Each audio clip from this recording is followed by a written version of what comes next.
Well, folks, the New York Jets are on the verge of a fire sale, according to Connor Hughes of SNY. He's got all the details, and we're going to react and talk about it. Let's go. I'm gonna lose my gosh darn bananas.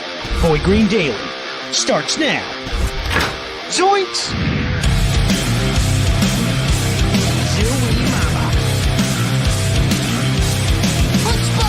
I made it clear that my intention was to play, and my intention was to play for the New York Jets. You're fucking wrong.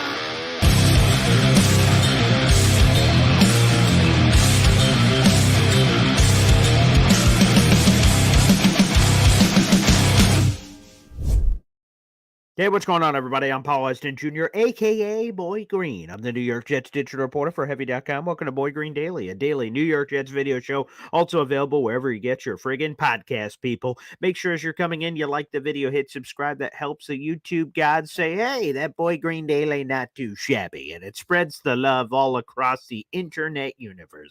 So we'd appreciate it if you can do that. Also, we've got an article in the YouTube description down below that talks all about what we're about to get into about this massive fire sale that is looming over the New York Jets. And of course, we'll also open up the phone line to the second half of the show to take your phone calls and reactions and venting perhaps on this topic of nature.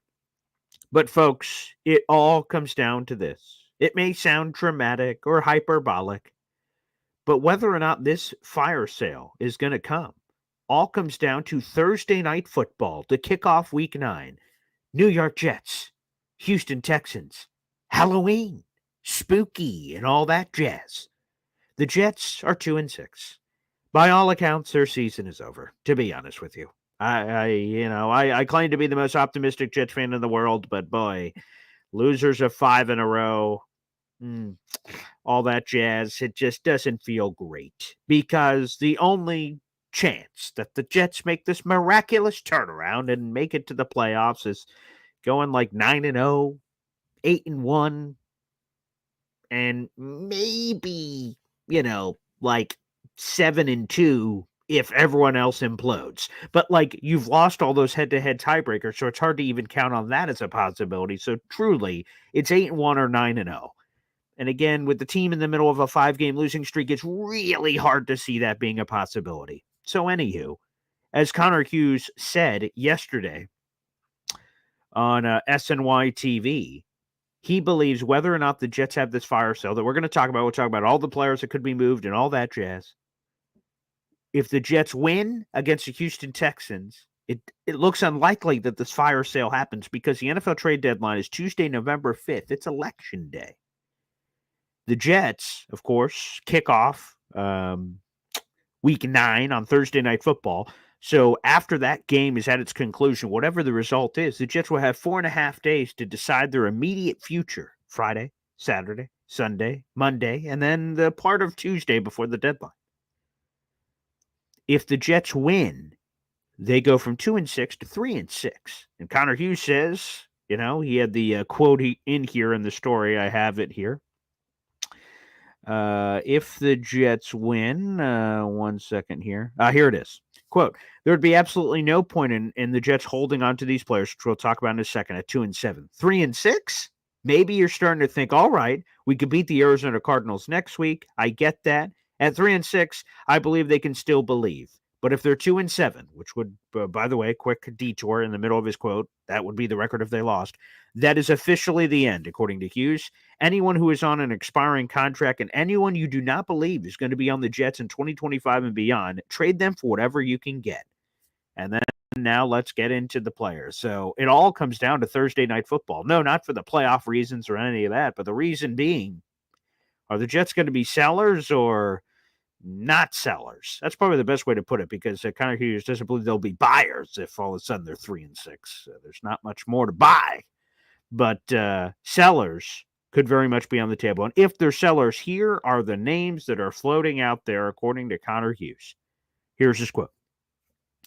Quote, that's Tyler Conklin, who I believe will have value. That is DJ Reed, I believe has value. CJ Mosley, I believe could have value. He's actually under contract for next year. Again, I'm reading Connor Hughes' quote from the SNY show.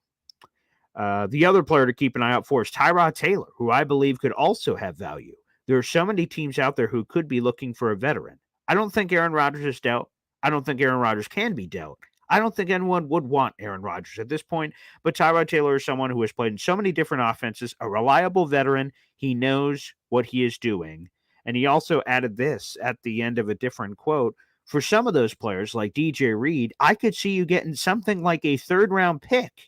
I can see you getting something substantial for him, end quote. So, folks, the guys that are on the periphery are some of those players. And to be honest, if the Jets lose on Thursday Night Football, I am totally copacetic, totally cool with the New York Jets selling off the rental players. I like Tyler Conklin. I've had him on the show several times. He seems like a really nice guy, but will the next regime that comes in, because there will be a new regime that comes in, are they going to want Tyler Conklin? I don't know. But if you trade him, you get some sort of an asset back, and then we finally see if Jeremy Ruckert's the guy, which seems unlikely after everything. So Tyler Conklin, he's on an expiring deal. Goodbye. See ya. I like Tyler Conklin a lot, but, it is what it is. DJ Reed. Now, this is a tough one. I like DJ Reed a lot. I think he gives you your best value on a return of any trade that we're talking about here with all these names. I think DJ Reed, you trade, man. I think you flip him. I don't think he's coming back, and it's unfortunate. I would love to have him back because he's a terrific player. He has been the number one coverage corner by Pro Football Focus. His metrics this season, he's been terrific. And a contender will pay a premium price for that, which could help you for the future. So, DJ Reed probably gives you your best return value on any player, and he's someone who would be certainly attractive. There's no doubt about it. Now, Tyrod Taylor, that one's interesting to me. I'm not sure if I want to trade Tyrod Taylor because, first off, what's the value going to be? Is someone giving up a first or second round or even a third round pick for Tyrod Taylor? Probably not, obviously. Like, that'd be stupid. So what are they giving up, like a fifth, a sixth, a seventh? Like, Tyrod's under contract for next season. What's our plan for next year? I would like to have Tyrod Taylor in the back pocket, to be honest with you. So I'm not sure if I like the Tyrod Taylor trade, but that's one Connor Hughes was really on about someone who could be really attractive to other teams. So he's mentioned him. So there's just some guys. Some guys that Connor Hughes did not mention that I would like to include on the list of guys that could be moved. Mike Williams, wide receiver. Yeah. Now it's, with it being basically over. When we initially got him, I was excited. And obviously it didn't come to fruition. And then when there was the troubles with Rodgers, you're like, you know what, maybe we should just trade this guy. And then you think about it more, you're like, well, we should probably keep him because what are you going to get for him? Like you'd rather have the depth. And then now that the season's off the rails, you're like, well, if you're just going to lose him anyway, let's trade him for something. So it's been kind of herky-jerky in nature on what to do with Mike Williams, but I think he's on the list. Hassan Reddick is on the friggin' list. I mean, for goodness sake. So, Hassan Reddick, after all the hoopla, we finally get him back. And Jets are 2-7. What's Hassan Reddick going to do for this team? So flip him. There's going to be interest from a team like the Detroit Lions or something. And now he's come back. So the football shape is getting back and all that stuff. So he should be attractive. Flip Hassan Reddick. And then the last one I'd add, and I don't know if anyone's going to take him. I'm just going to be honest, but I would put him on the list, is Javon Kinlaw. I would put Javon Kinlaw on the list. Again, I don't know if anyone takes him, but I put him on the list. Jets 830 says Tyron Smith, which would open the door for Erlo Fashner to get playing time, which would be awesome. I'm curious who would trade for Tyron Smith as well. I mean, he's an offensive lineman, and offensive linemen are rarely traded in the middle of the season, so I'm sure there is something there. I didn't include him on my list, but maybe I should have, I guess. But Tyron Smith's interesting. NFL teams, just because if Fashanu goes down, then you are really effed if you don't have Tyron Smith. So, you have to still complete your own season. But I do also want to make this abundantly clear that, again, rental players, Tyler Conklin's, DJ Reeds, Mike Williams, Hassan Reddick, any of those guys are totally up for sale in terms of fire sale. But, and I want to make this aggressively clear, it's also in the article, any conversation about Brees Hall, Garrett Wilson, Sauce Gardner. First off, I don't want to trade any of those guys in any universe, number one. But number two, that's not a decision Joe Douglas should make. This guy won't be here in a couple of months. Joe Douglas is gone. So I'm fine with him making the decisions on the rentals. Hey, sell these players off, go ahead. But the big boy decisions of Garrett Sauce, Brees, all these big, humongous decisions on the franchise's future, yeah, you need owner approval on those conversations. And those are done. So absolutely not. None of those guys are available. I'm not trading them under any circumstance. I don't care what the offer is. I am not trading any of those players. Because number one, you're not going to, even if you were, you're like, okay, let's do it. You're not getting maximum value for any of those players in the middle of a season. And you shouldn't make a rash decision, which would be rash if less, like a week and a half, whatever it is, to the NFL trade deadline. That would be incredibly rash to make that decision and just say, yep, see ya, future piece. That's part of the pitch to bring a new head coach GM combination here is because of that talent that's on the team. So again, all of that conversation, absolutely friggin' not. I am not trading Brees. I'm not trading Garrett. I'm not trading Sauce. Again, I don't give a flying hoot what the offer is. Absolutely not. Those are foundational pieces for the future. And if in some bizarre universe we have a new GM and a new head coach combination that comes in and makes a decision, we can have those uncomfortable conversations in a couple of months. But absolutely off the table for what's coming up. All three of those players. Brees only has 1 year left on his deal after this season, but Sauce has 2 more years. Garrett has 2 more years, and you have the franchise tag option, and you have the 5th-year option. So, which is part of that second year. So I don't want to sound too aggressive here. Like you have all of this in the back pocket, all of it. So, absolutely not. Absolutely not. But I see some people disagree with that take, and we'll open up the phone lines and see what the great people think. But a fire sale is looming. And I just have to say, before we open up the phone lines, it's it's sad. It's absolutely sad because of where we thought the season was going to be and talking fire sale before Halloween. It's a damn shame. Again, this is the most disappointing Jet season of all time. When you consider everything that we invested into this season, the hype of this season, what we expected of this season, I just, man, I am lost for words. But like I said, we will continue to do this show. This show isn't going in the books with the Jets not playing as well. Absolutely not. We'll continue to be live every single day at 7:30 in the morning because that's what we do, baby.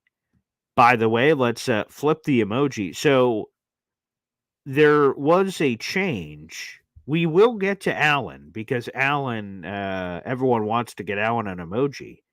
But there was someone else that is surged to the top of the pile upon further review that I have overlooked and deserves love. We are still doing our emoji countdown, and Phil is the guy who is up next for an emoji. I overlooked him. I forgot that we did a poll and we asked the great universe, and Phil was next on the list. So I apologize, Alan. We'll get back to you, my friend. But Phil, you are next. So if you would like to join the Boy Green Coffee Club, you can always do so in the YouTube description down below. Join the Boy Green Coffee Club by clicking here. We also have the gift channel membership option, which is available on YouTube. If you hit that money sign, final option, gift channel memberships, you can gift 1, 3, 5, 10, 15, 25, 30, 50 memberships if you'd like. We're 100 members away from Phil, who is and as Jared B has told me off air, and sometimes you can forget these things. Phil has been a major proponent of a lot of positive changes here on Boy Green Daily that all you guys enjoy with the longer shows and the this and the that. And I'll get with Jared and get all of the contributions that he did make. But Phil is up next for an emoji. He absolutely deserves it. He doesn't call into the show, but he doesn't have to. Not all callers have to. So let's put him in there as well. So, Phil, you are next, my friend. You're next on the docket. And Alan has bent the knee. I think Phil should overtake me, even though I'm obviously smarter. Phil takes precedence. There you go. So Alan will be next after Phil. And good sport on Alan to do that. All right, let's open up the phone lines and let's get uncomfortable, people, with these conversations. And it's time for people to call into the show. So let me put the link out there. Boy, I wish these weren't the conversations we were having on October 29th, but here we are. This is the pinned comment now on youtube.com/boygreen25. Shout out to the 300 plus people that are joining us this morning. We appreciate you. If you'd like to call into the show, hop on over to youtube.com/boygreen25 and click the pinned link on YouTube. That is youtube.com/boygreen25. You can call into the program. We could talk about it. And absolutely, Phil is our boy baby. We love you too, Terrence. Appreciate that. Love the Boy Green Daily Show and everyone involved. Here we go.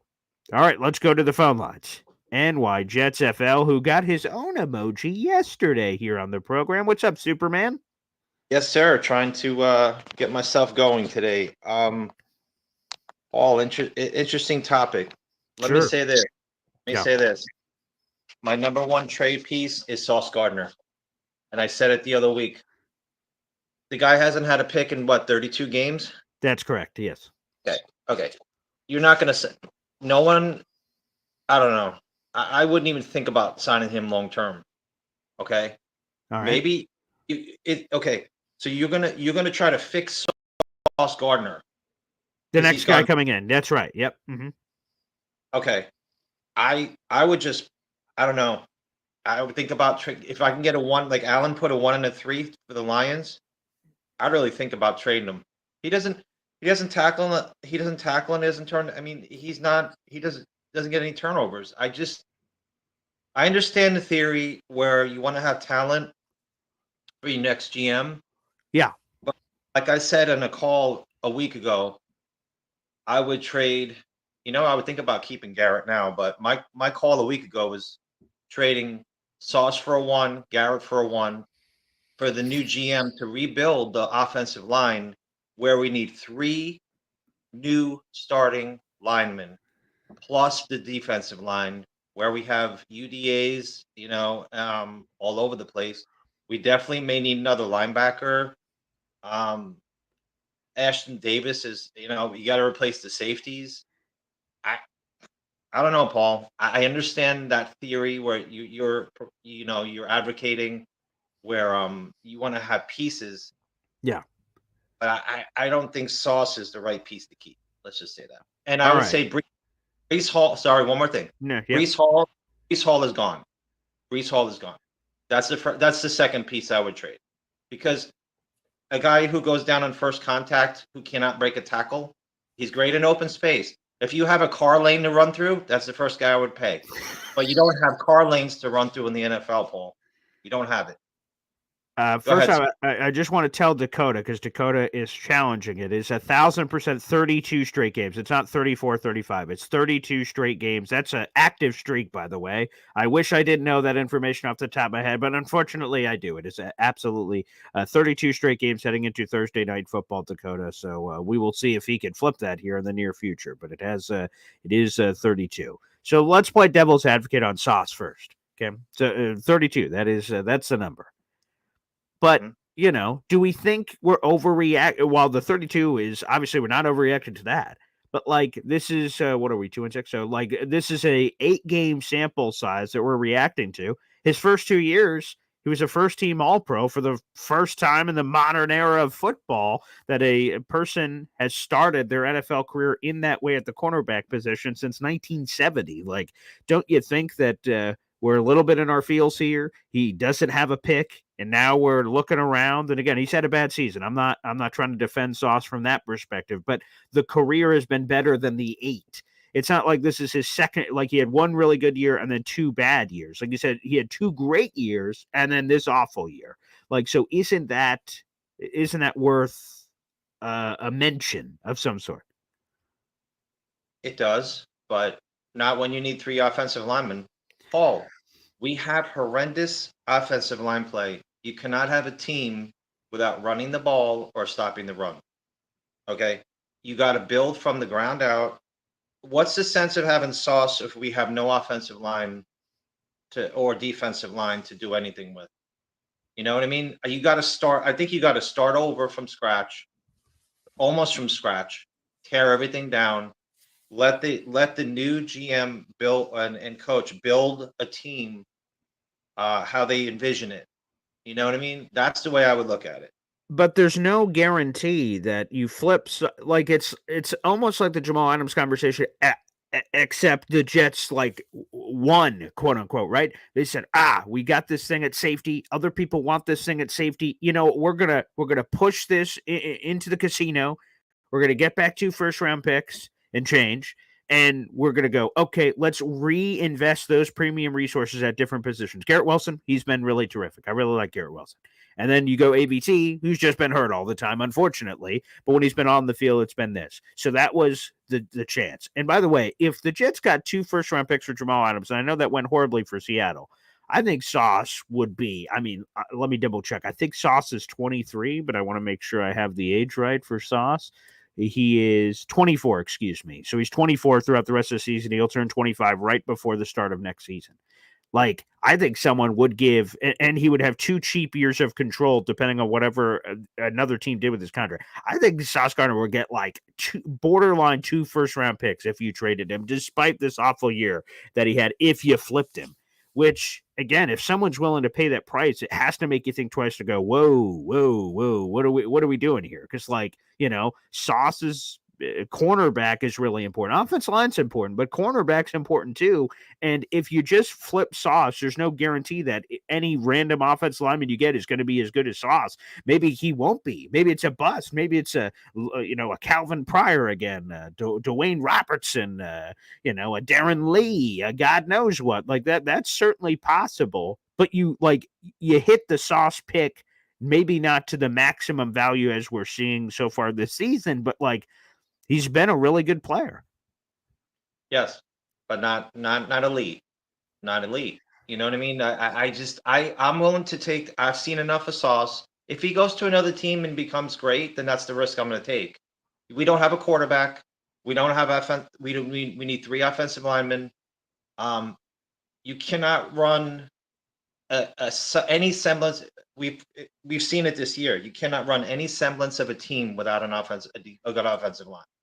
Nothing. It's true, right? The Lions, look at the Lions. They have an awesome offensive line, and that has led to all their other success. I truly believe that in a lot of different realms. Give you an example. Okay. The Bills. Okay, I know Josh Allen's elite and all. Mm-hmm. I'll give. They have a really, really good offensive line. They have interchangeable pieces at wide receiver. Okay, and they have some people on defense that I've never heard of, and they lost a lot of players. Somehow they're good. Somehow they're good again. Yeah. Okay. So the key for them is the offensive line. And their defense isn't that great either this year, but they can make up for it. If you can have that quarterback piece, and that's another thing we don't have as a quarterback, a long-term solution. You're going to have to invest in that too. So you're going to need that too. I don't know, Paul. You can also reset things. You know what I mean? Like you're going to pay Sauce 25 or 30. Well, who knows? Maybe 40 million by the time he gets paid because of the cap. Then what else are you going to have? You may not have a franchise quarterback. You're going to have to. It's sort of resetting everything too. And the other one I want to mention is you mentioned Brees. In 2 of the last 3 weeks, Brees has averaged 5 yards per carry and 6.3 per carry. He had 113 yards against the Buffalo Bills. Against the Patriots, and maybe not a lot of people noticed it, but that wide zone was working like nobody's business. He averaged 5 yards a clip, had 80 yards rushing. And quite frankly, if the Jets would have ran him a few more times, maybe he's got a $150 or something. He breaks one of these. Like, I don't know. I get Brees was like very mid to start the season, but over the last 3 weeks, put the Pittsburgh game aside, even though he was terrific in the receiving game, even in that game. So he was really good rushing in 2 out of the 3. And then the only one he wasn't good in rushing against Pittsburgh, he was excellent in receiving. So to me, Brees is a guy, to be honest, I want to keep. I think I saw you before the show. I want to make sure I don't misquote you, but you said if you could get a 2 for Brees, you'd flip him. Absolutely not. I want Brees as part of this offense. Now we'll have those conversations of, what does a franchise tag look like? Because that's probably the direction I go, because you have this next cheap year. You would have the franchise tag after that, which is like 10, 11, 12, somewhere in that ballpark. And then before you even have to make a really serious conversation. But like, I'd want Brees back. Okay. I see enough of him. He's great in space, but I see enough of him. Like, I see Najee Harris. I see James Conner from Arizona. He's been in forever. That guy effing runs through the line like there's no tomorrow. You know what I mean? That's the kind of back I want. Braylon Allen hits the whole hard. He may not have the elite talent that Brees has, but he's got the moxie that Brees doesn't have. I don't know if Brees is. I don't know what his deal is, but you can't have a running back who's every time, Paul, he does not break a tackle. He goes down like a house of cards when he gets hit. There was a couple broken tackles. There's a little something in the last handful of games, a little, he breaks that initial and then he picks his lane and we get some Brees Hall burst action. Now, I'm not saying he's Barry Sanders back there, but we're getting a little something. You're a very positive person, Paul. I'm to the point where I've seen enough. I've seen they are great. Brees is awesome player, but like the NFL doesn't value running backs, as much. So, are you in favor of trading all the people that we said? So we'll put those Garrett Brees and Sauces aside. All those rental players that Connor Hughes mentioned of Tyler Conklin's, DJ Reeds, and the names I mentioned too, Hassan Reddick, Mike Williams. I'm missing another one too, but Tyrod Taylor. All those names. Do you have any hesitation about ditching any of those guys? I would sign DJ Reed and trade Sauce Gardner right now. That's what I would do. Wow. Okay. There you go. I love it. Buckle up, baby. Well, he's yeah. He's got the alpha mentality, Paul. He does. Yeah, he's got good energy. I really like DJ. I wish there was a way. Again, it's like this meteor's coming crashing toward the earth, and I'm trying to find a way for it not to hit the earth. It's it seems obvious that DJ Reed is just not going to be long for New York because of all these other circumstances. But people are asking for a poll, so I'll put it up here. Whether or not you guys believe DJ Reed is staying or going. We'll talk about that as well. So we'll put that in. But thanks for the call, NY Jets FL. Appreciate you. Oh, hey, Paul, real quick. Yeah, I wonder if we're going to do business with Houston after the game. I wonder if we see somebody sit who's potentially going to be traded to them. Mike Williams. Do you think so? Yeah, Stephon Diggs just got hurt in the last game. He will not play against the Jets. So for all our Jets-Texans preview people, no Nico Collins, no Stephon Diggs, baby. Will that mean anything? Only God knows. But just wanted to throw that out in the universe. But yeah, Stephon Diggs had a no-contact knee injury, which looked bad. They have not – it's weird that they didn't know immediately for whatever the injury is. So his status is up in the air, and obviously Nico still has a hamstring, so he's on a minimum of the Jets game, and then we'll see after that. So, yeah, wide receiver could make sense. Mike Williams could be over there. But, yeah, to your point, with this trade deadline coming up, who is sitting and you're like, like the Panthers. Deontay Johnson randomly sat with no injury. You're like, huh? What? Who? Yeah, that could be something to pay attention to. Thanks, Paul. Have a good day. You. All right, there he is, NY Jets FL. Wow. Okay, we're getting some interesting conversation here, that's for certain, on this fire sale business. All right, let's go back to the phone lines. We got a resident OC, EZ, here on the show. What's up, EZ? Wow. Yeah. He just got an emoji. Hey, can you just lift your mic a little? We're missing you a little bit. Whoop. Yep, there we Better? go. Yeah, he just got an emoji. I just barely heard that, but yes. Yeah, tough. Yeah, and I helped him yesterday. Now I feel dumb. Listen, I don't understand this fire sale stuff right now because how do you get rid of all the good players when we already know the problem is coaching? So we're going to get rid of all the good players, and then we're going to get a good coach, and he ain't going to have shit to coach. Well, all those guys, for the most part, outside of again, I don't want to have any of those Garrett Brees or Sauce conversations, but everyone else is on an expiring deal. Will they come back? That's totally up to I want DJ Reed back.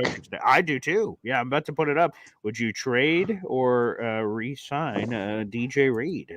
I would sign DJ Reed. He has been our best player at that position, because we got to remember one thing. The first 2 years, nobody threw at Sauce. DJ's been a busy boy, and he's been effective. He's been effective. Because a lot of the teams, they know that the Jets were stupid and they weren't having Sauce follow the best receiver. So DJ had to deal with the best receiver every game. So he was on the number one receiver. I mean, it's crazy. Yeah, he And has gotten work, and he's been really good, and his analytics are great. The numbers are great, and he's got a great attitude. Like, I just love it. you get rid of DJ Reed, that will hurt more than getting rid of Sauce, I believe, because then DJ becomes the number one, and he already is the number one for all intents and purposes. Right. So what are you doing? You're leaving Sauce on the right-hand side of the field or left-hand side of the field, and they put their number 2 and 3 receiver on the left-hand side of the field because they want to go up against, DJ, and he's killing it. So you don't get rid of him. Okay, so that poll is now up. If you people want to interact with it, let us know. You have 2 choices. Would you trade or re-sign DJ Reed if you were the Jets? And it's going a little bit back and forth, but right now the early lean is sign him, which again, in a perfect world, I would love to keep DJ Reed. He's been one of the best Jets free agent acquisitions in the history of this franchise, and I would love for that to continue, obviously here with the green and white. So our DBs are good because our backup is Brandon Eccles. He's good. Yes, I like Eccles. Yeah. He's good. He's a good tackler too. Yeah, he's another name. Maybe we should have put on that list. He's a Brandon decent Eccles, tackler. Free agent. Yeah. Now, someone was talking about maybe. I'm trying to remember who it was that was talking about it. Like, oh yeah, Matt O'Leary was talking about people we could bring in to try to fix this problem, like a president or vice president of football operations, football czar of sorts. Okay, to get Woody, because Woody is trying, and Woody loves the team, and he's trying hard, but his emotions are getting the best of him, and he doesn't have the knowledge. Band-Aids and salve and ointment, that's Woody's game. Okay, but football players, it's not. It's just not. Who was his suggestion? I think he suggested one of the guys from the Chiefs, like an underling of their. Okay, that's not a bad tree to pluck a fruit from. I think he was talking about making Pete Carroll like the footballs are here.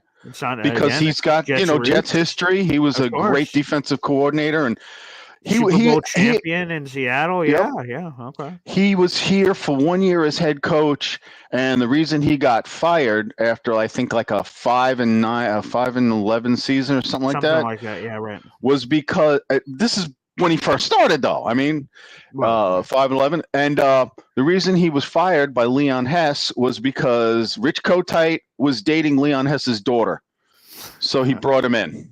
Wow, truly, that is I don't know if you knew that.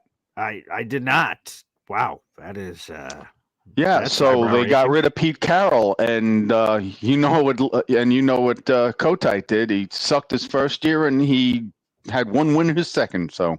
And then, obviously, Pete Carroll had all the success with USC. The Jets thing was before USC, so that's crazy. Yeah.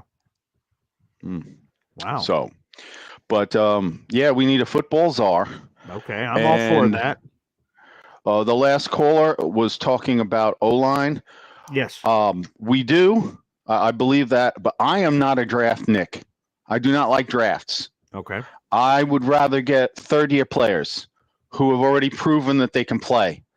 And so if we could trade some guys for draft capital, then we get that draft capital and we trade that for proven players. Okay. Let other people do the hard part of the drafting, and then we just to get that core. Okay. Once you get the core together, then you can use the rest for the draft, unless there's somebody who's like bulletproof in the draft. And then, of course, you go and get him. But as far as having a fire sale, if we're going to have a fire sale, you better fire JD and let the new guy do the fire sale. Well, we don't know who that is, unfortunately. That's what I'm saying. So I think Woody has to either say he's staying or he's going at the end of the year. At least let him know. Oh, I have to know he's gone. I think he knows he's gone, but then he should go now. Then he should go now before the trade deadline. But because at this point, we have like a week till the trade deadline. Who would come in to be able to learn the entire operation, train him? I don't think we have someone to replace Joe Douglas in the building, and you can blame the Jets for that because they're the ones who never replaced him. I think Joe Douglas is stuck for the rest of the year because it just is what it is. Maybe they will fire him. I don't know who the hell is going to run the operation. Then you give Joe D a 1 year extension. just a 1-year extension. Wait, what? So that he can trade and draft, because firing him after the draft or like they brought him in and he couldn't draft because they did the draft, and then they bring in a new GM. That made no damn sense. Oh, yeah. I don't want Joe Douglas anywhere near the draft. I think at the conclusion of the regular season, he's not fired because his contract runs out. He's just gone. Like, he's not coming back. But the fire sale that I'm referencing here, and that I believe Connor Hughes was referencing in the article and the conversation, is just these players that are on rental deals for the rest of the 2024 season. So you have no choice. Joe Douglas has to make those decisions, or Woody Johnson, I guess, if he meddles in football operations, because the next GM is not going to be hired before the season's over. That person would not take this job in the middle of a year. That's going to come with interviews and everything else after the season. So Joe Douglas is the only man that can make this decision. He's either making it and trading these guys, or not making it and these guys are staying here. So, like, by choice, what stops Woody from talking to other football professionals and ask their advice? Nothing. No, sure, he can ask advice, I guess, but it's not meddling. He can ask advice and figure out what the hell he wants to do, but he better do it quick, because there's a week left for the trade deadline, and then we're stuck with this dumpster fire for the rest of the year. And quite frankly, if Aaron Rodgers is playing hurt, then he's going to screw the team, just like when Brett Favre played hurt after an 8-3 start. Yes, the torn biceps. Yes, of course. His ego would not let him take himself out, and he played with I think he had a broken bicep, attaching up at his shoulder area. Yeah, torn bicep. So I mean, how do you throw a football with a torn bicep? Well, we found out that he couldn't. That's right. I have a torn bicep right here. Wow, Jesus. And when it first happened, I learned how to throw a football left-handed. During halftime at the Jets club. This was years ago. I wish Brett Favre would have figured that out in 2008. Unfortunately, he did not, and it was his ego. He didn't want. He wanted to keep his streak, but the Jets lost like 4 in a row because of that stupidity. Yeah, we started 8-3, finished 1-4. Brutal. Yeah, it was bad. Putting from the rough, but easy. I appreciate the call, brother. Take care, buddy. Thank you. All right, so we got a membership in here. Shout out to Jared B, baby, for the membership to the Boy Green Coffee Club gifting. Our next member is Nick Russo. Welcome to the Boy Green Coffee Club, my friend. And now we are 99 members away for Phil getting his emoji, baby. So make sure you show your support for your fellow Boy Green Coffee Club patron, baby. Appreciate it. Yeah, here's the thing. Again, I just have to reiterate that a couple of things off that easy call. Number one, I get that the Jets have had a poor history of drafting, and thus some Jets people are afraid of drafting and getting hurt again. But you can't gather up assets, allow other people to draft good players, and then try to steal those good players from those teams. Because if I'm those teams, first off, why would I trade those good players to you for draft picks that are random lottery tickets for the future? That doesn't make any sense. If I'm those other teams, I want to keep the good players I drafted, number one.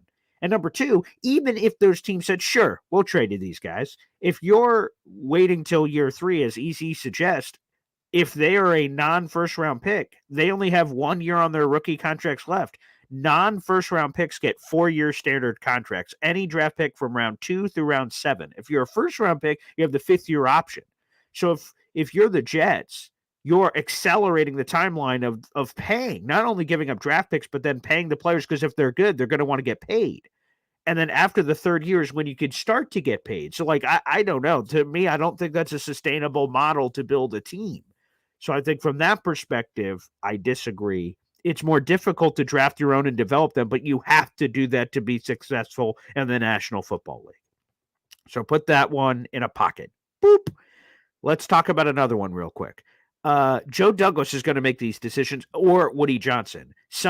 Woody can seek advice, but there's no one outside this organization that is going to determine, right? Like, let's say Woody calls up, I'm making this up. He calls up John Gruden. Hey, John, what do you think I should do with this player? Yeah, trade him, cut him, keep him, whatever. Is Woody then going to go, okay, cool.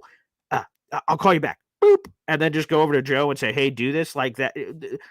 Someone from outside the organization is not coming in to trade or not trade these players over the next week. It's up to Joe Douglas.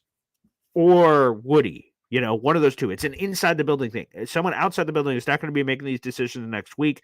The Jets cannot hire some czar or something in the next week to come in here, assess the entire operation, and then decide whether to cut, keep, trade, or whatever players. That's just not realistic.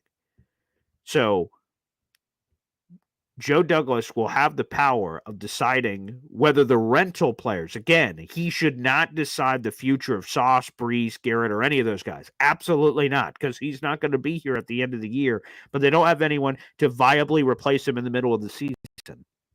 So those decisions are off the table. It's not happening. Get lost. However, any of the Tyler Conklin's and DJ Reed's, which, by the way, let's get a poll update here. Let's go to, we asked the people live on the show if they would trade or re-sign DJ Reed. We have 70 plus votes here, and everyone wants to bring him back. 70 or 68% of them wants to bring him back, and I would love to bring him back in a perfect world. We'll see what happens. Anywho, the rental players are something that Joe Douglas will have to decide whether to keep or trade. And then after the year's over, Joe Douglas is gone. He's not going near the draft. He's not going near free agency. There's no Mike McCagnon situation here where we allow him to pick his next coach. It's over. The Joe Douglas thing is done. Finished. Finito. His record sucks. At the end of the year, he will have operated 100 New York Jets football games. Can you believe that? Joe Douglas, by the end of this season, will have been with the Jets for 100 games over the last 6 years. Okay? His record sucks. He hasn't gotten us to the playoffs. His plan has failed. Goodbye, Joe Douglas. Absolutely gone. But for now, he's here. My Holy King says get a kicker before the deadline. And oh my goodness. Okay. Let's get into this. All right, let's go. Jeff Ulbrich said something yesterday, which was going to be the theme of the show, but I couldn't go back-to-back kicker, to be honest with you. I couldn't. We talked about kicker yesterday, about why the Jets should move on from Greg Zuerlein, and they should. But I have to be honest. What Jeff Ulbrich said yesterday confirmed to me that he is not head coaching material. Absolutely not head coaching material. So you're going to hear this Q&A between Rich Cimini of ESPN, okay, and Jeff Ulbrich. This is what you're going to hear between these two individuals. Rich is going to ask him a very point-blank question, and you're going to hear an answer from Jeff Ulbrich, which to me, again, unfortunately, because I like Jeff the person, just like I liked Saleh, but this is one of the worst answers I have ever heard to a question. And why, to me, again, off my gut, that quite frankly, Jeff Ulbrich is just simply not head coach material. So here, let me try this. We'll just we'll put it up here on the show. Let's play this. Unbelievable yesterday from Jeff Ulbrich. You'll hear again both Q&A. Let's go to the footage. One of the things you preached since you became the coach is accountability, and so you have a guy like Zuerlein who's obviously not performed his job up to his capabilities. So how do you stand in front of the team and preach accountability if he's not being held accountable? Well, in my opinion, accountability is controlling the controllables. His lack of making kicks is not a byproduct of lack of work. Not putting the time in, not devoting himself in every way to the process of trying to get right. So accountability to me is it's not always just the results, it's the process. A lot of times we can't control the results, so there is no part of me that could ever question his process. I mean, he's as professional as it comes, and his process is always right. He's as diligent as I've ever been around, not just for a kicker, for anybody in any position in this game. So from that standpoint, you could never question Greg, ever. Come on, man. Wait a second. First off, accountability isn't just about results, huh? So if he just tries really hard and he prepares like nobody's business, he's going to have a job forever? Of course, the NFL is a results-oriented business, man. Of course it's about the results. I don't care if Greg Zerline, donates money to charity every day with his salary. Can you make a kick, buddy? Oh, wait, you can't? Get out. Yes, of course it's about the results. For God's sakes, Jeff. What the hell, man? Oh my God. Greg Zerline has missed 6 kicks this year. That is the most in the NFL. Of course, this is a results oriented business. What do you mean it's not about the results? Oh God. Accountability. Jeff. What are we, Jeff, what are we doing, man? What are we doing? Of course it's about results, man. And his process is always right? Obviously fucking not. He's missed 6 kicks.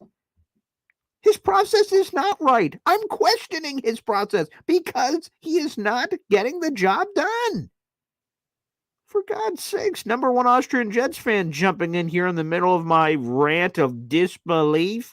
Every time I get a YouTube super chat, we hear from my daughter, Zariah Luna. Wow. Patterson, Coughlin, Blankenship, fix this early. Of course you have to. And by the way, I don't know if there are tickets available to this, folks, but the Jets are hosting a kicker competition live today at MetLife Stadium to determine the future of the Jets' kicking position. Now, as you may know, Greg Zerline is still a member of the Jets as we're recording this live on the show. And Jeff Ulbrich did not cut him immediately, and you just heard why, the accountability. Now, it's not, Jeff Ulbrich was asked a couple of questions during the presser yesterday, like, oh, what's your confidence level in Zerline? He dodged the question, did not answer it. He mentioned that Zerline seemingly is part of this random competition today with a bunch of random no-name kickers that I'm aware of. So that's part of it as well. But like the fact that Zerline still has a job right now is absolutely friggin' bonkers. I just can't believe what Jeff Ulbrich said. That may be one of the stupidest things I've ever heard. I mean, honestly, that may be one of the silliest things I've ever heard.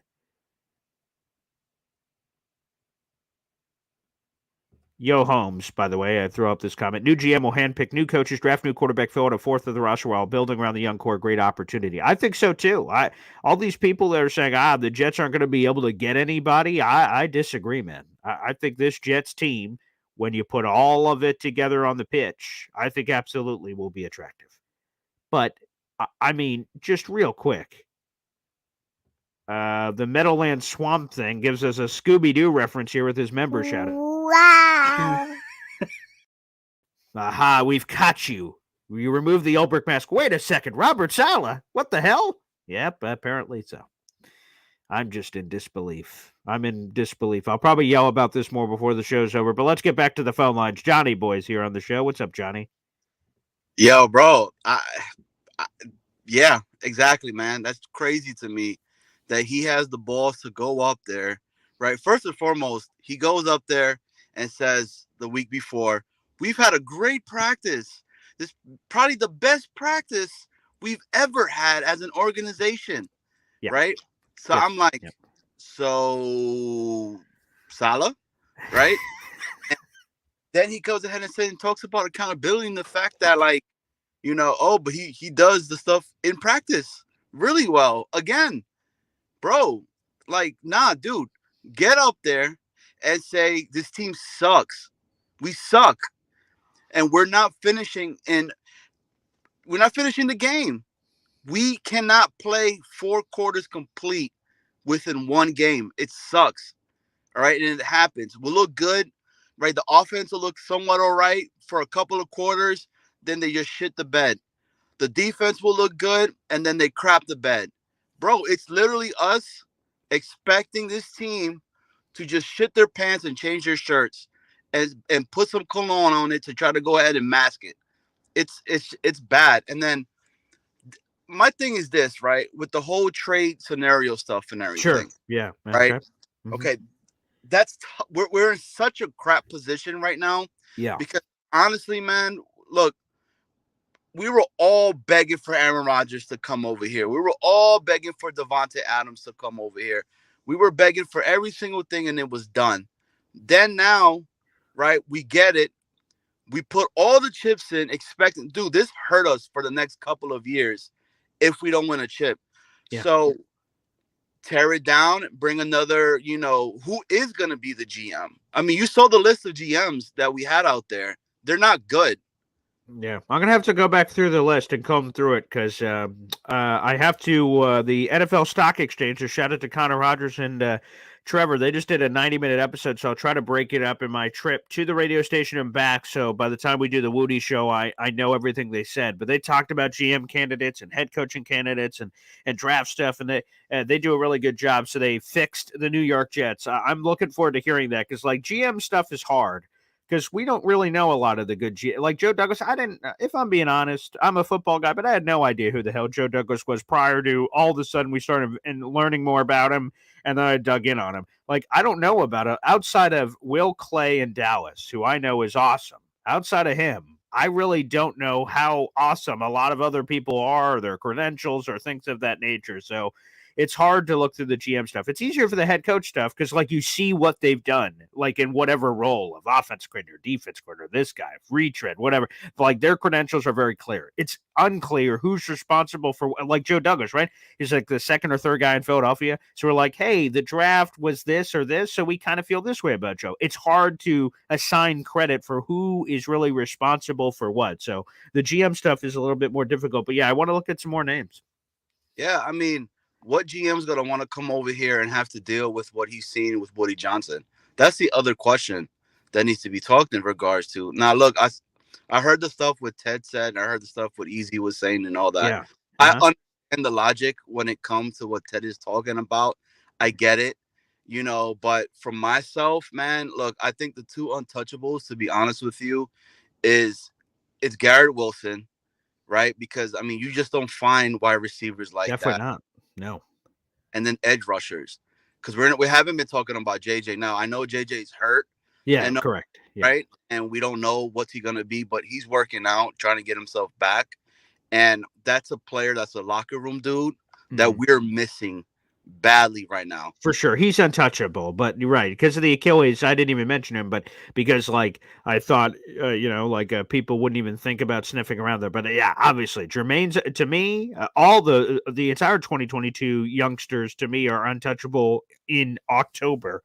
I'm not willing to have any of those conversations. Again, if the new GM comes in and says, hey, man, here's my plan, I probably won't like it, but we could have those chats in. But for me, over the next week, none of those guys are on the table to me. I've been pounding the table for DJ Reed.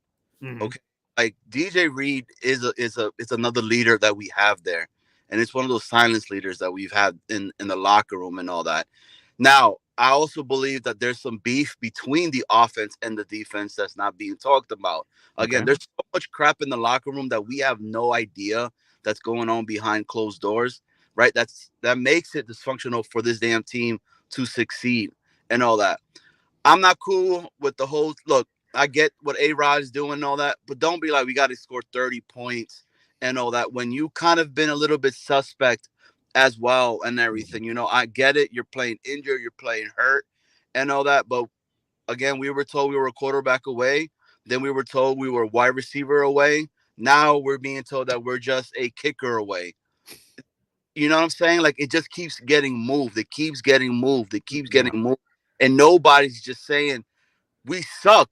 We suck. Like, we need to get our crap together and all that. Because at the end of the day, these guys are getting back in their car and counting their millions of dollars that they have already in the bank and all that.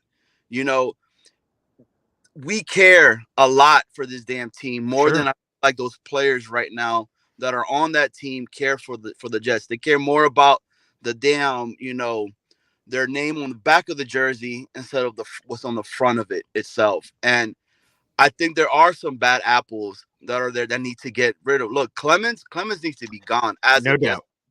You want to keep people accountable. You want to say, and I hate using that word right now. It's the same it's as bad as when we were using the word leverage.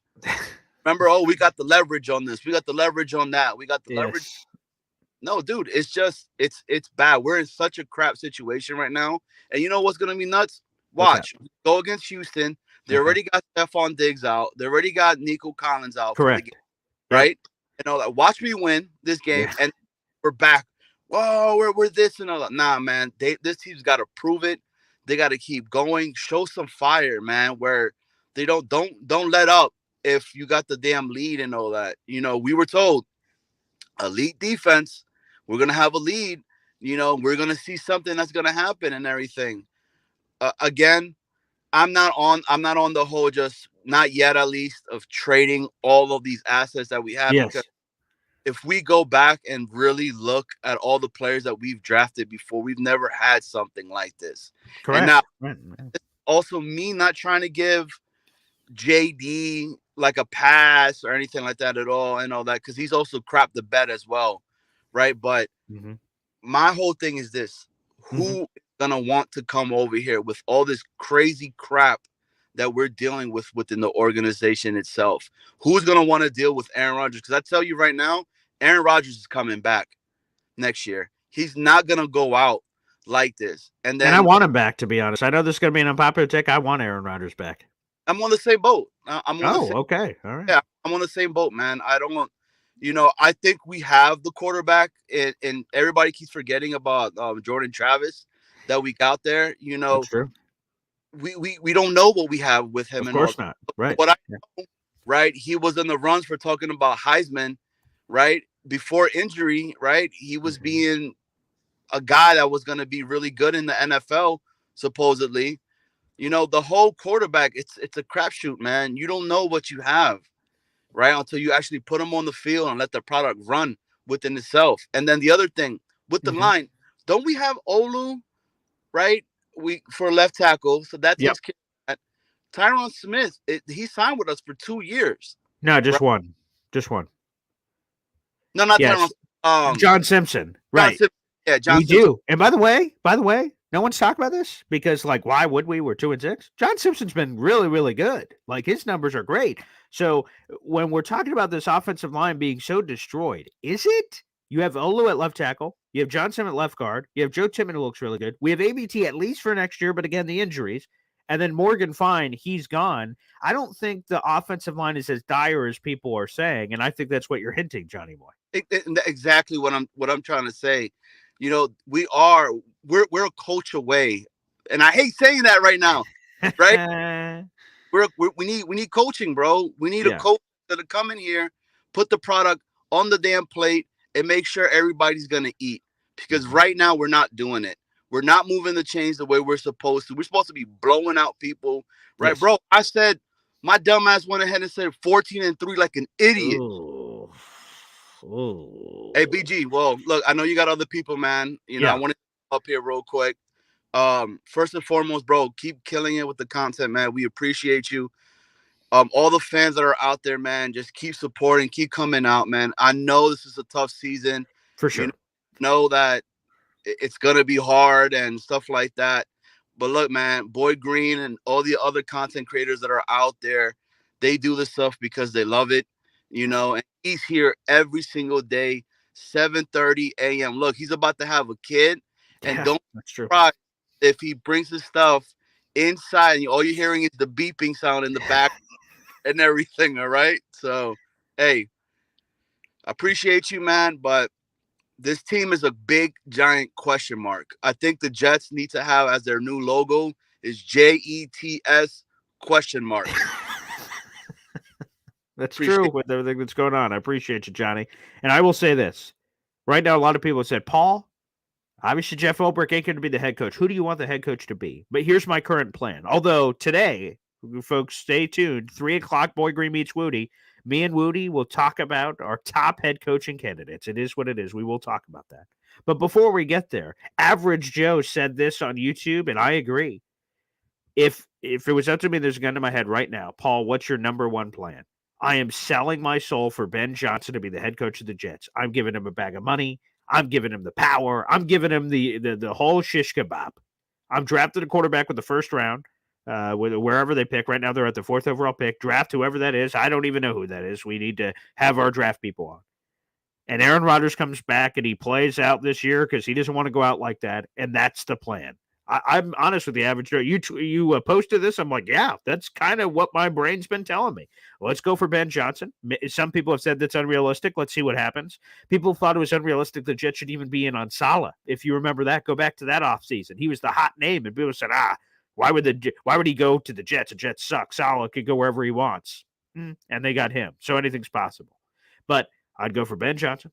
I draft the quarterback in the first round, and then I bring Aaron Rodgers back. Again, I'm sure that's going to be an unpopular opinion because I've seen a lot of people that just say, the Aaron Rodgers train is over. Not me. I am more than willing to get him back. Let's run the ship back and, not run it back completely. It's not like Ulbricht's coming to run this team, but that's what I would say from that perspective is that I'm going to go all in on a guy like Ben Johnson. A couple of super chats, and we'll get back to the phone lines. We got EZ here on the show. Is it right, Luna? Wow. Get talent and cap space. We could get a good coach. I agree. Yeah, we have 50 plus million in cap space. We have our draft picks outside of a handful of like a third here or a third there. So they're there from that perspective. That part certainly helps. With the Devontae and Hassan Reddick trade. But besides that, we got our picks. Another big super check coming in. Golden hell. Good Lord have mercy. Wow. People are crazy to blow this up. Chris NJ75 says, Rodgers ain't going out like this. Throw the bag at Ben Johnson. With a new coaching staff, there would be good. Maybe Ulbrich stays on as defensive coordinator. Now, let's go through a couple of these pieces. People are crazy to blow this up. Again, when we say blow this up, I don't want people to misinterpret it. I don't know if you are, Chris, but I want to make sure it's very clear, and it is in the article as well, and it was at the beginning of the show. I'm not saying Sauce Gardner, Garrett Wilson, Breece Hall. All those guys, to me, are absolutely untouchable. There's a week until the NFL trade deadline. It's Tuesday, November 5th. It's Election Day. I'm talking about the floating pieces of the Conklins, the Mike Williams, the Hassan Reddicks, any of those guys that are not going to be on this team long-term and a contender will pay a price. That, to me, is interesting. So that's on the blowing up. Answer that part first. Rodgers ain't going out like this. I agree. I think Aaron Rodgers is coming back. And while he's only going to get older, he's going to go from, 40, going to be 41 in December, and he will turn 42 during the following season if he was here. I don't think he's going out like that. I think he's coming back. Throw the bag of Ben Johnson. He's my number one guy on my list right now. Again, I want to do a deep dive, and I will before 3 o'clock to have other names because me and Woody are each going to have a top 3 list. So I will have other names. It won't be Ben Johnson, Ben Johnson, Ben Johnson. We'll have other names. With a new coaching staff, they'll be good. That's why I say, like, on the Sauce Gardners of the world, he looked great his first 2 years. Now he has, like, a bad, 8 games, and we're like, screw this guy. I'm like, whoa, maybe we should let another coaching staff come in and say, oh, yeah, this guy's pretty good. And Ulbrich staying as defense coordinator. And unfortunately, that's just not possible. You would have a conflict of leadership immediately of a guy that on one end you say it was the head coach, now he's just the DC. It worked better with Vance Joseph. When things changed, Vance Joseph got fired, he left, and then came back to Denver later and was the DC. Hey, if Rex would be DC, that'd be fun, even though that's the same thing of what I just said, a former head coach kind of coming in here, although there'd be years of separation. That part would help. All right, let's go back to the phone lines. We've got a couple of callers. FL Phil 98 joins us here on the show. What's up, buddy? Good morning, Paul. Rather than get into a whole lot of specifics about specific players, sure. I think part of the discussion today is, who would want to come here? Mm-hmm. And to me, and a couple of people have said this, we have young talent that are still under, rookie deals. Mm-hmm. This is New York, man. And anybody who could salvage the Jets would be like fucking legendary. Exactly. If Woody's simply willing to turn over the keys, check his ego at the door, wear your freaking chain and cheer from your goddamn luxury box, okay? Just to give one name that's been kicked around a little bit, okay, Pete Carroll. I'm not even going to say him specifically. If there's a guy out there with that kind of cachet that you can say, it's yours, hire your GM, do whatever you want. Now, as far as what we're going to do with these guys, who's tradable, who's not tradable, let them decide that. Sure. We're going to be talking about this unless they have a fire sale with rash decision making. Geez, wouldn't that be a surprise around here, right? If they go dump everybody right now, it's the dumbest thing they can do. I agree. Yeah, absolutely. So that's it, man. I just wanted to get that in there. But I'm glad because, Phil, I just want to say this. It is so crazy. I have been seeing all these shows, as we all have as Jet fans. We just, let me turn on the radio. Let me get away from the Jets. Boop. Hey, did you hear this about the Jets? Son of a. Turn on the TV. Boop. The Jets. Good Lord, this is the greatest colossal failure in sports history. I heard yesterday on television. I was just trying to turn on something for my daughter. I got caught with a stray bullet. I'm like, oh, geez. That's what happened when I turned it on. But, like, to your point, people are saying, like, this is like hell where the Jets are. And I know sometimes it feels like it, 2-6, but, like, that this is the most undesirable piece of shit job that's ever existed in the history of history. I just think we're getting a little too prisoner of the moment over happy or these talking heads on these sports shows. For God's sakes, like, look around, man. I don't think this is as dire as people are saying. I think there is attraction here. And to your point, if you flip it, New York, you are a fucking legend. That's why Aaron came here. Aaron is already a Hall of Famer, but you could call it greedy, but you saw the light. He's like, oh shit, if I'm Aaron Rodgers, but if I go there and flip that, I'm going to walk on water. And that's what that is an intriguing piece of the puzzle that people don't talk about enough, that you pair that with the young talent and the $50 million in cap space and all that other jazz. I don't know, man. And right now they're a top 5 pick. I don't know how that isn't attractive. I don't know. Yeah, exactly. Like I said, I get why the talking heads, and I saw Greeny's rant, If we're talking about what's happening on the field right now, 100%. It is. It's a dumpster fire. We all know it. Okay. Whether they win 5 or 6 or 7 games, it really doesn't matter. At this point, you're playing out the string. Certain guys are playing for their next contract. Other guys, if somebody makes you the right offer, you can trade them, whatever. But like this idea that we're going to go trade everybody right now. And I also think sometimes, people it's so funny. If it's mine, it's great. If it's yours, it's garbage. We're not getting multiple number ones. Fucking come on. Yeah. You know what I mean? Come on.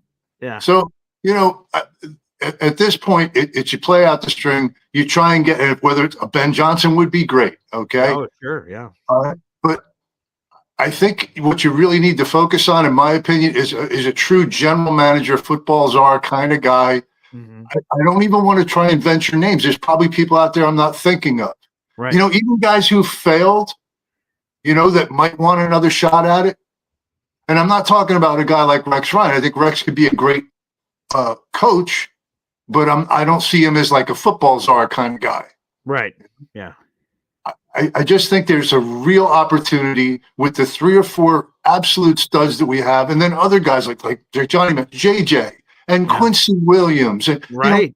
Our offensive line is not a shambles. It's really not. It's played really poorly. And I think there's a lot of reasons for that. A couple of old guys and a bad coach and an injury or whatever. But we do have a few pretty solid pieces there. And that is what you do. You draft those guys. To me, that's where draft picks ought to go. I think this notion that every year, everybody in that first 10 is picking quarterbacks, I think is dumb until your team is at least decent. Right. Okay. If you can't protect them, what's the freaking point? Right. 100% as we're seeing with some of these teams. It's just, it's bonkers. Absolutely bonkers. So anyway, always a pleasure, Paul. I loved your show. I really do. I appreciate that. FL Phil 98, you're one of the best in the business, baby. And we just got a super chat in from Douglas McClure. And every time we get a super chat, Ryler, wow. If they're in the cellar, they'll be sellers. Yes, I do believe, again, this game on Thursday Night Football has all these dramatic vibes of 2-6 is where the Jets sit. If they lose, they're 2-7. They win, they're 3-6. Because then all of a sudden, if you're 3-6, and I know some Jet fans are going to hate that I'm even going to do this, you play Arizona and Indianapolis before the bye. 4-6, 5-6. You're 1 game out of 500. Think about this. I looked at this because I'm a freak, right? If the Jets would have beaten the Patriots, they would have been just outside the playoffs. What? Like, unbelievable. But now that they lost to the Patriots, they're in last place in the AFC East, and they're the second worst team in the AFC according to the standings. So it just shows you how fine that line is, which is kind of interesting. But yes, if they lose, I think it's very clear they're sellers. But if they win, they might go, and then you see what happens. But yeah, like I said, we will be getting into names coming up at 3 o'clock with Boy Green Meets Woody. So guys, be ready for those head coaching candidates and maybe some GM candidate conversations that'll be coming up at 3 o'clock live. We'll be back here on the show. All right, let's go back to the phone lines. I believe we have Sharif here on the show. All righty. Okay. Well, I guess not. Well, I will just say this, folks. In closing out to get to the radio station here shortly. Oh, wait a second. While our first caller was unavailable. Oh, wait, we got one more super chat coming in. EZ jumping on the line here. Wow. Wow. John Gruden as head coach, Rex as defensive coordinator. My dream. Is John Gruden calling plays easy? Who's the OC there? But maybe it is old Gruden Grinder. Maybe he's the guy. Maybe he's your play caller, perhaps. What a dream team. Okay. Like that. Like Chucky. Like Chucky. Nice. Okay, good super chat there. All right, let's go back to the phone lines. We got my father joining us, Esden Zone in Plaid. All right, we got Lumberjack Esden Zone here. Hey now, how's it going? Oh, excellent, Pop. What's on your mind? Yeah, I would just like to reflect. Okay. I've been doing something crazy like working this morning, but I would like to reflect on some of the positives that we've seen over the past couple weeks. Oh, okay. And really get to the point. So I would tell you that people that don't really know football make a lot of comments sometimes, like a quarterback throws the ball and he threw it right to the other team. Well, he didn't throw it to the other team, moron. You're not playing backyard football with your grandpa on Thanksgiving Day. You're throwing a timing pattern with a projection that a person is supposed to be there. The ball leaves your hand before the guy's even made his cut.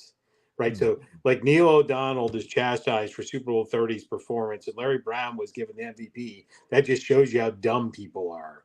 Right. It wasn't Neil O'Donnell's fault for either of those interceptions, nor was it Larry Brown's fault that he managed to catch balls that are thrown directly to him. But anyways, I would like to say that there was some low-level rumblings around Quentin Williams and how he was playing. And then I would just like to say he's responsible for Will McDonald's sack total, his presence on the field. And then he was able to make his presence known, not through someone else's stats, by his own stats. The last 3 games. Yeah. Yeah. And then you look at what Garrett Wilson is finally getting it in gear, right? It took longer. Somehow he had better chemistry with Zach than he did with Aaron, but he's coming around. And then you talk about the offensive line managed to keep one of the best defensive players in the game, right? There's 3, 4, 5 like phenomenal players. It's hard to sort them out, right? Bosa, Watt, Micah, but they kept Watt's name out of everybody's mouth except for one play where he batted the ball down. Correct. So there are substantial pieces and abilities on this team. So those are the hints. Those three things, and Conklin and the tight ends are kind of the stuff we predicted was going to happen all along. So those things are happening. So what I'm telling you is, it was like when I was in the Navy, right? The ingredients on the counter for the cooks are there. They are quality ingredients. But if we had, like I had cooks that could not read. When you have a cook that comes in and jacks it all up, the food's going to taste like shit, even if you had the best food available, the best ingredients available. That's my analogy for this, to say that we really do. This team is not overrated talent-wise. It's underutilized. It's not congealing. It's still the liquid phase. The gel hasn't firmed up in the refrigerator, right? That's what needs to happen. And if you fired Saleh after going 2-3, and you're letting Ulbrich, who's now gone 0-3, and it hasn't looked any better, right? And you've tried everything you could possibly do except one thing. You haven't got aggressive. And I would say nothing's off the board. And I'm not going to just harp on things that I've said. You bring in Rex Ryan. What could it hurt? You bring in Gruden. You pay the NFL gods whatever to get Gruden off their crap list. You bring him in. You bring in Pete Carroll. Because what happens if you don't? Then you just continue to suck anyways. So if you're truly going to go all in, and clearly they are, Hassan Reddick, Devontae Adams, Aaron Rodgers, if you're going to truly do it, then do it, right? Because you have quality ingredients sitting on the kitchen table. Get somebody in there to cook them, because you can see the glimpses of excellence there, right? There's zero anybody. Rex Ryan coming in, even as a defensive consultant, would not have allowed that Hammond Egger from New England to come march down the field and score a touchdown. That just wouldn't have happened. He would have ran his fat ass on the field and knocked it down himself. That's Get true. his brother Rob Ryan. Either one of Oh. them would be better than what we got going on. We got wasted talent. And then I would like to also point out is hopefully Hassan Reddick, number 7. Number 7 in your program, number 58th in your heart, right? 0 stats recorded. 0. Yeah, none. Yeah, no hold on. Wait a tackles, minute. no So let me sacks. look at it. I got the paper Okay. here. So 14 million. Let's see. Yeah. How many tackles? Okay, 0. 0, but it was also 0. Yeah. Come on. Anyways, most important thing is there's good things happening. We need to get somebody in to help lead this team. And why would you wait?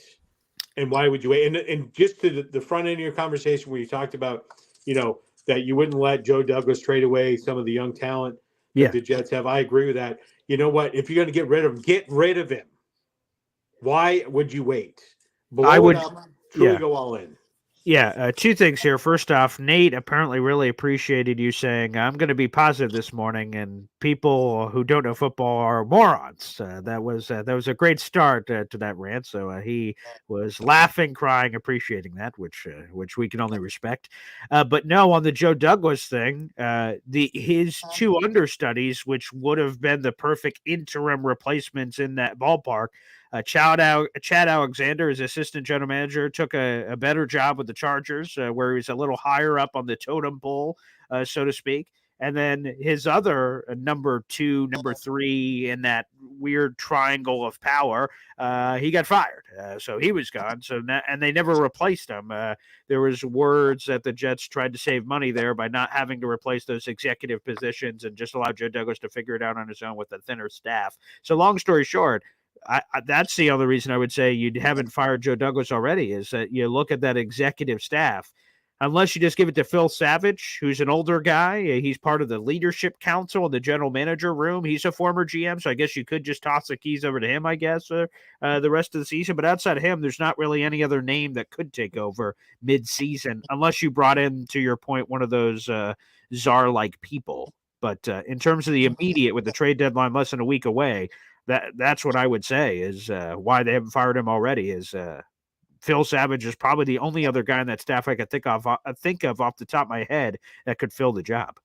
Yeah, let me to the comment about calling people morons that don't know football. Okay. I was specifically talking about the people that were saying Quentin Williams is having a down year. That was who I was targeting. Okay. And I was using an analogy of people that saying quarterbacks throwing interceptions to wide open people. I was using an analogy there. Quentin Williams is having, arguably exactly what you expect him to do or better. And Will McDonald is reaping the benefits of the presence of Quentin Williams. That was my point. So actually, can I ask you a quick follow-up on that? You mentioned that sometimes picks aren't always the person's fault. Kyle McCord threw 5 picks on Thursday Night Football against the Pitt Panthers, 3 of which were pick sixes. I don't think I've ever heard of that before, and 2 of those pick sixes were in the first quarter. I mean this genuinely because I'd like to believe that it's true that he was throwing it to the right spot, but just all the Syracuse receivers were always in the wrong spot. What's the analysis there on old Kyle McCord there? I would spot him. Yeah, I can't do it. I saw those. So I watched that game. I watched those 3 painful touchdown throws he tossed to the other team. Yeah. And yes, those were not forgivable. I see. Okay. Well, no, I mean, I think one he had some pressure, was tipped or something like that. And you're like, like the other 2, and it looked nothing. It was like, some JoJo, the mentally disabled fan that snuck in the locker room and put his uniform on because it didn't look like any of the way he's played the rest of the year, the previous games this year. Yeah, because he had entering the game, he had only 6 picks on the entire season. He almost doubled that number up in that game alone. He had 5 picks. Not great, Bob. Not great. But you brought that up, and I thought to my head, okay, cool. It definitely wasn't Kyle McCord's fault. Great. All right. Oh, it was. Okay, I see. Okay, well, here we are. But no, it was great to see. To your point, Quinnen Williams says, earlier this season he has been the butt of a lot of jokes and other conversations of this year and the lack of impact and all the money the Jets are apparently paying him. And by the way, for those asking, he has 3.5 sacks now on the season. The last 3 weeks, he's been absolutely elite dominant. In terms of the raw numbers of him getting stats, he has been awesome from that perspective. So 3.5 sacks for Quinnen. But to your point, eating up a lot of stuff potentially for those Will McDonald stats that we're praising him for all over the place, but not necessarily giving the hidden love perhaps to cue ball. Right. And when we get, and I may get the name wrong, so please forgive me. Right, Sherwood, is that right? Jamie Sherwood, yep. Yep. So every time Sherwood makes a tackle, is made possible by Quentin Williams, unless he's chasing him down from behind. That's again, go back to the football IQ of some of the people making the comments. That's the purpose of the guy in the middle, right? He's there to take the abuse, to free up the linebackers to eat. Yeah, I think he did and has, and I'm looking forward to what else he could do. And again, unless the Jets just flip Reddick, which it's technically possible. We'll see if after all this hoopla they would ahead of the deadline. But if he's here to stay, I mean, shoot, Summer should only get better throughout the year, and then all of a sudden you pair him with Quinnen and Will, and then all of a sudden at least we have something to kind of rally around. So that will be kind of interesting to see. You can't do worse. There's nothing lower than 0. I see. That's hashtag analysis. That's what you bring to the show on a week-to-week basis, which we appreciate there, Pop. Any final thoughts on this stuff? I'll see you guys Saturday. Don't forget to hit the Boy Green shop. Yes, and, down below. Join the coffee club. Let's roll out for the next emoji. Okay, can't wait. Pop, thank you. We'll see you this weekend. There he is. Esden Zone joining us here on the show. That's going to wrap it up for our show, everybody. Thank you to the 600 plus people watching live. Make sure you guys like the video, hit subscribe, and also check out the full article on this very topic in the YouTube description down below. Let us know what you think in the comment section. To trade or not to trade? To sell or not to sell? That is the question. We'll see what happens. Thanks, everybody, for tuning in, and we'll be back live. Come back at 3 o'clock. We'll be talking about all the potential head coaching candidates, a top 3 list from me, a top 3 list from Woody, and all that conversation coming up later today at 3 o'clock. We'll see you then, everybody. Take care.